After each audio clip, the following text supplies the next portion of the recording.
Hi, my friend, it's Pat Sloan here. All right, we're starting on this side of the table because I almost forgot to tell you this and I'd already taken everything down. So, hey, it is Talk Like a Pirate Day. This is my favorite day. As soon as I heard about it, which wasn't when it started, that was like in 1995, I think there were radio guys decided it would be fun to have Talk Like a Pirate Day. But I heard about it, maybe 10, 15 years ago, and it's such a fun day. So you gotta matey, you gotta talk like a pirate, you're gonna have a jolly good day. There is a pirate text translator, so you can type in your phrase and it'll give you the pirate version of it. And I put that down below in the description box. So okay, let's get on to the real stuff. Today is our Promise Me Day. We are sewing on 2 different quilts depending on which one you are working on, using my Promise Me fabric or other fabric of your own. So one is the Amongst the Stars, which is a sampler of star blocks. They are so awesome. And today our star blocks are the wreath star. And the wreath is, the wreath is this part that's on the block. So look at that. Ah, it looks so good, right? And then also I want you to do some more of the setting stars. So those will they're half square triangles. You can just get them done as you're making these, get a couple done, because that way you can move along with everything. So let's take a look at how there's a couple units for piecing that I have some piecing tips for you. So let's go. We're going to look at the components of the laurel wreath block. They're basically 2 units, and I'll break down how they're assembled, and then you'll be good to go. So here is the book that we're working from, the laurel wreath book. Let's just move over so you don't have to look into my coffee cup, since that's not very useful. There we go.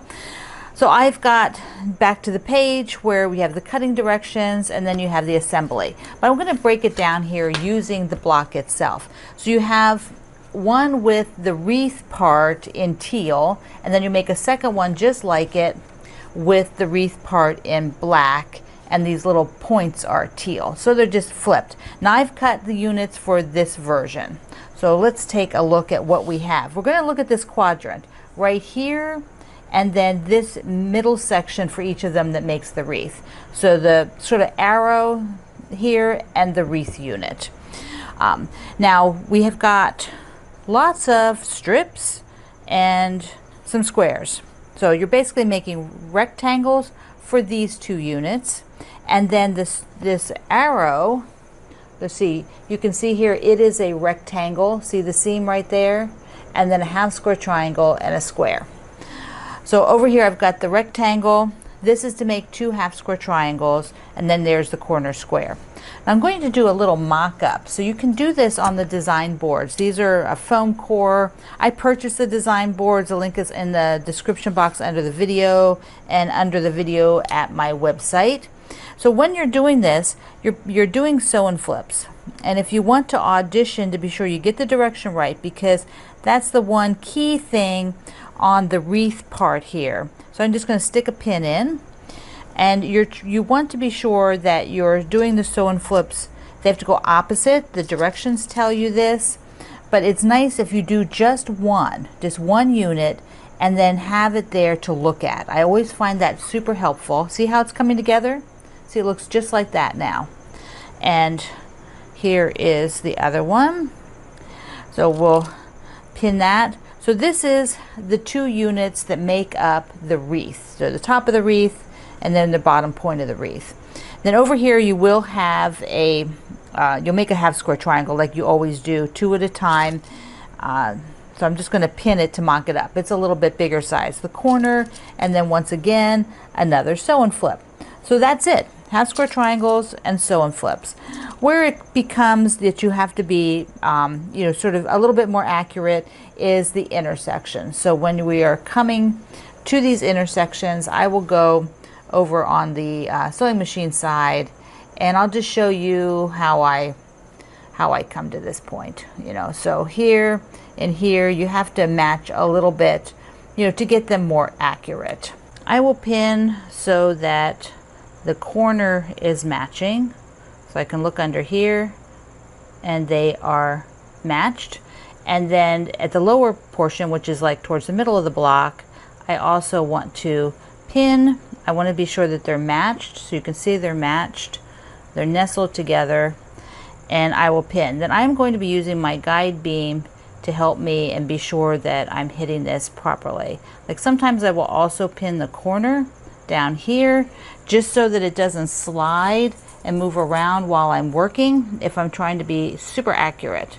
There are lots of ways to approach your sew and flip. You can draw a line, you can press it and create a line. I am using the guide beam, which I'll show you in a second. The big tip I have here is don't sew your sew and flip from the corner, because that'll just highly give you a chance it's going to suck into the machine.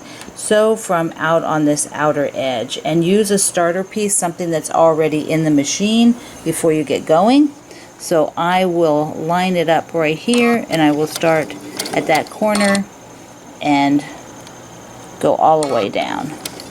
So now my guide beam is on the Baby Lock Solaris, and it's also on a lot of other Baby Lock machines.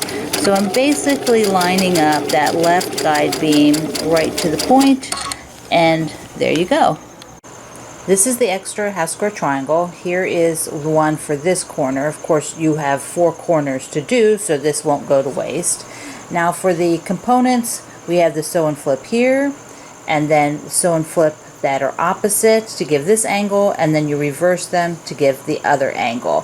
So don't be sure, you have to do 4 of these and 4 of these for the block, but you want to be sure that you are getting them opposite. So be careful and look at the drawings and watch the video here again.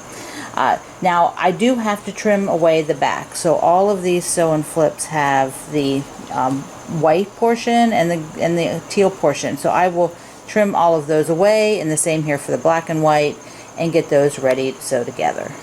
For this unit, it is better to have opposing seams. So you can see these are pressed to the outside, these are pressed to the inside.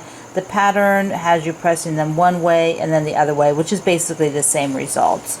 And so here it is back in its position, remember? So whoops, so we have the point at the top, and now I will be putting them right sides together and nestling them so that they will be meeting properly, and then I'm going to go ahead and pin it, and I'll show you that here. So I'm sewing the 1/4 inch seam allowance, starting like you normally would, and then as I get closer down to the seam, because I have the guide beam on, I am just going to peek under there, and these are sticking a lot, which is good. They're staying together. So see the guide beam?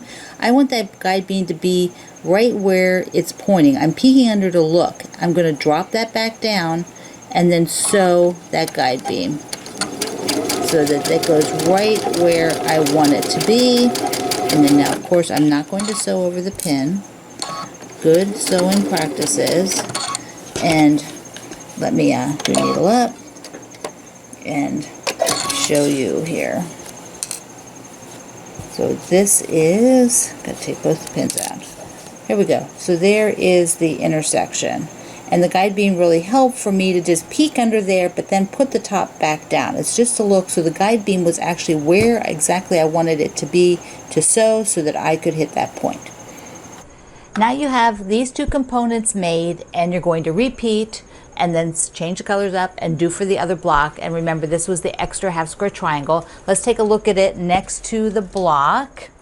Okay, so here is the arrow unit. So it goes here, here, here, and over here. And then your frame unit or your wreath unit is 1, 2, 3, 4. Then you got a square in the middle. Now also this week, it would be great if you make some of your setting, like the side settings. There's 6 of these stars. And so I encouraged you last week to make one of them. Here are 2 more, and I put the sashings on them. So you kind of get that done at the same time. These are all just half square triangles, and both of them are with the teal fabric. This is one of the larger prints in the teal, and this is the same rose that we're working with, and the same black and the same white. So it makes sense to just be doing these while you're working with those fabrics and get those all done. So there we go. We're moving along. I'm going to put these on the design wall. Let's see how they look up there. All right, so these are a staggered setting. Now, of course, you know, as we go along, I can put them in place, but there is sort of an image of the staggered setting. And then I have the other star blocks. With some of these have sashing now. I didn't put a sashing on last week when I showed you. So there's 3 of them on each side. And yeah, they look, oh, look at that. That is so, so cool. I just love it. And then there will be also a border that we'll probably talk about, not next week, but the week after. So you can get going on that. Okay, so the climbing roses. There is my top without the inner border and the outer border. This is just sort of the middle part, the lattice work, like the climbing roses, or someone said looks like Argyle socks. Yeah. So this is what the single block looks like. And you will make another 6 or 10 of these this week, however many you can make. They're great for if you have that layer cake you've never used, or of course they're great for my Promise Me fabric. There's big sections, so you can see their fabric. It shows off your fabric really well. So you're going to sew a lot of those today, or this week. Not, you don't have to sew them all today. Okay, a few other things. I have my Boo Crew pillow all done. So cute. Yeah, I just really love how that turned out. Now I did do a little pattern layout. Now the pillow, so this is on my website. You can download it today. But the pillow is a little bit loosely filled. So I like to loosely fill them. Some people like to make them really tight, but you can see like there's really nothing out in the corners.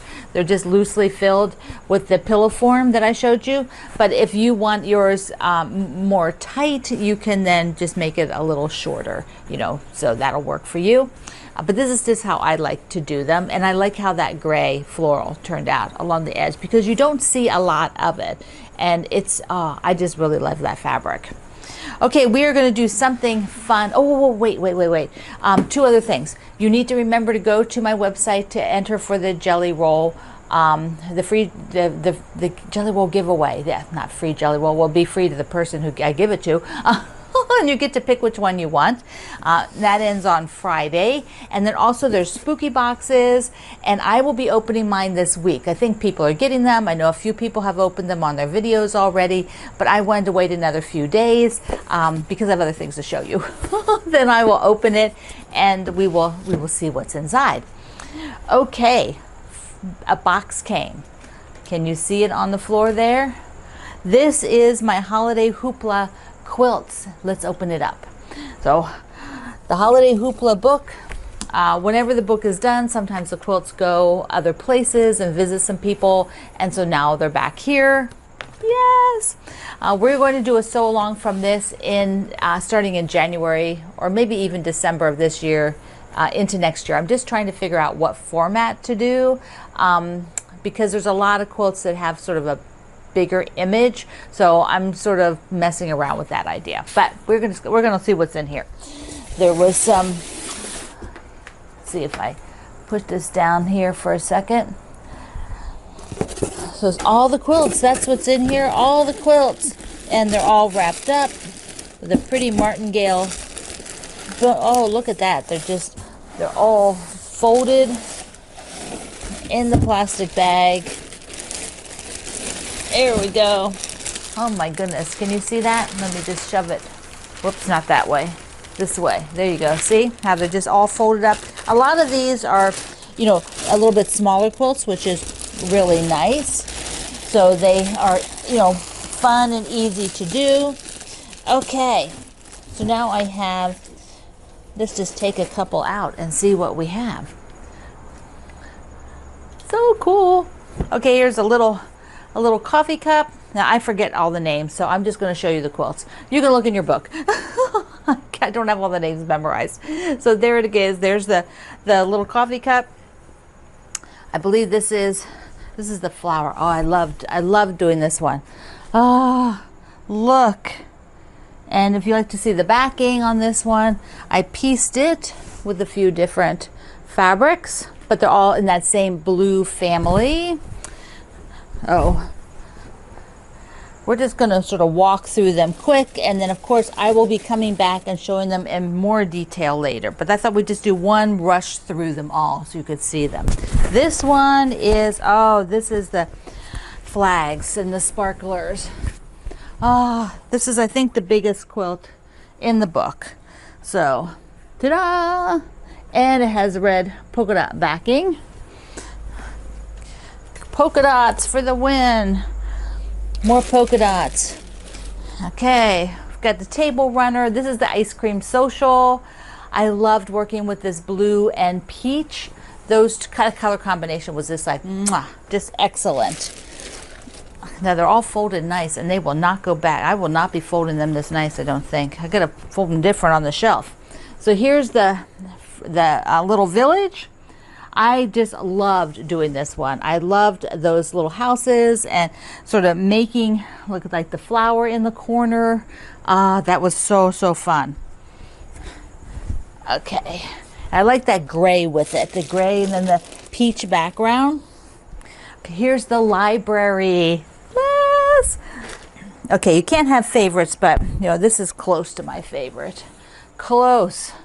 Look, there's the library, and I did it so that it was super easy.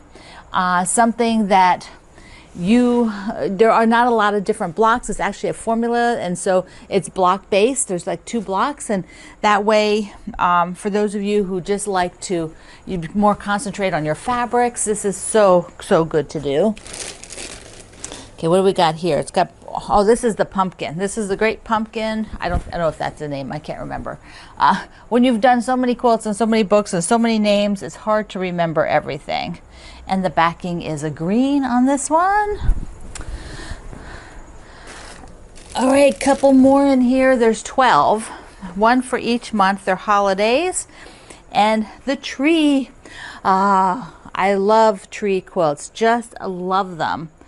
So this one, my friend Karen at the publisher helped me get this one ready to go. So she did a little bit of work for me to get it ready to meet the deadline. So we had a little tight deadline on this book. So that was nice of her to help me out. And let's see, what else do we have? Oh, this is the wreath. I love it. I love the ribbon on it, right? And I've got a text print on the back. Oh gosh, so many good things, so many. And a couple more. Oh, here's the Valentine, the key. I've always wanted to do a key. I'll tell you a bit more about that, but it's like my grandfather had keys. He had a big box of them, and I just love that. Love the heart and key concept. And what else do we have? The shamrocks. For all of you that are Irish like me, I'm a little bit Irish. You might be too. And I think this is the last one in here. Of course, the snowman is on the bottom.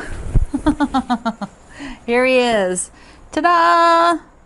Okay, another one of my favorites. I have several favorites, like all 12, yeah. So so this is the reason why I haven't figured out exactly how to do the sew along, because I think everybody should make the snowman, and everybody should make the pumpkin quilt, you know, like the whole quilt. But personally, I don't want to make all the quilts again for a sew along.